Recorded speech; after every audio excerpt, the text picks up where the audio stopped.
Hello everybody, my name is Mike Lagerquist and this is The Woven Record. And I'm Becki True. So last week we started our series on Get Election Ready. And one of the main things that we want to highlight for folks is that if the SAVE Act passes, it's in Congress now, it's passed the House, and I think it's still being debated in the Senate. You are going to have to get some documentation that isn't easy to get. I just renewed my driver's license this week, and the documentation that you needed for an enhanced driver's license or a real ID was not insignificant. And the documentation they're asking you to have for the SAVE Act to register to vote, which means re-registering to vote, that's on the table. You know, this is still in flight, so we don't know exactly how things are going to roll or pan out. But anyway, you could have to get your birth certificate. You could need a passport, and you could need that to re-register to vote and to have ID to go when you do vote. Yeah. These things take time. They take money. We talked last time about needing a ride to the polling place.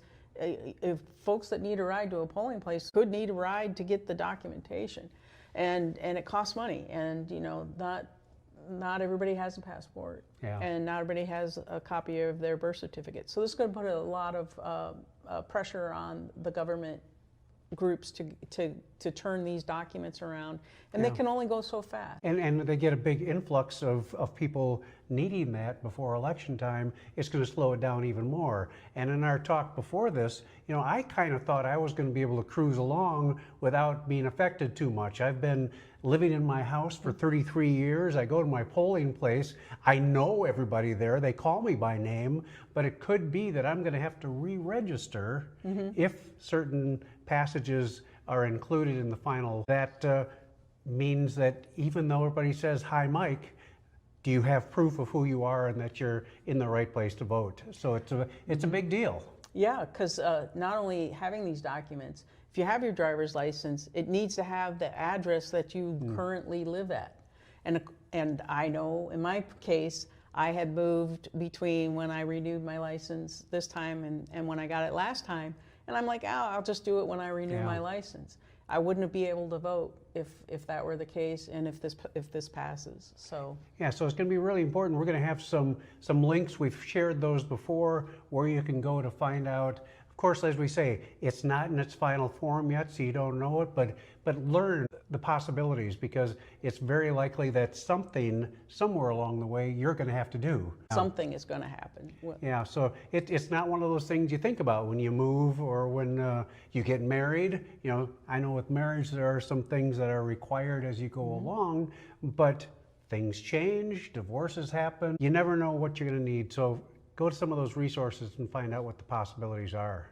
And we'll keep you posted. Yeah, we're posting on our website, thewovenrecord.com, and we're trying to keep people up to date there. And let us know what questions you have. Not only about the SAVE Act, but about the whole process.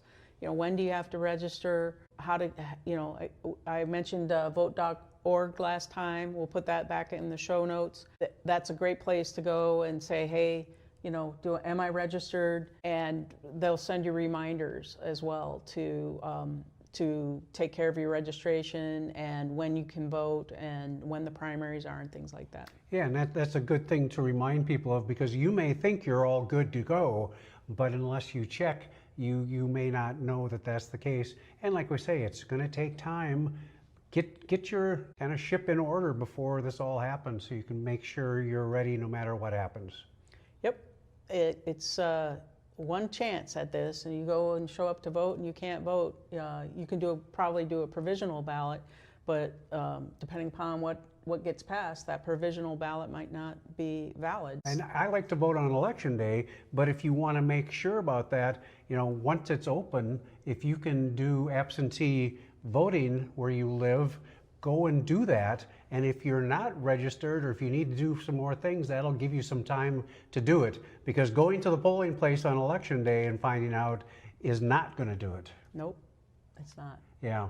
So follow us, make sure that you let your friends know what you learn. We're in this together, so let's make sure that it all happens. And none of this is going to be a sure thing until or unless the bill actually passes both chambers of the House. Right. The House and the Congress. So in the meantime, like, follow, and subscribe here. And what do we tell people, Mike? We think you'll like it here, so please come along. Make sure you do that. If you've got ideas, let us know at stories@wovenrecord.com. That's right. Get those out there if it's somebody with the election, and like and follow us if you want.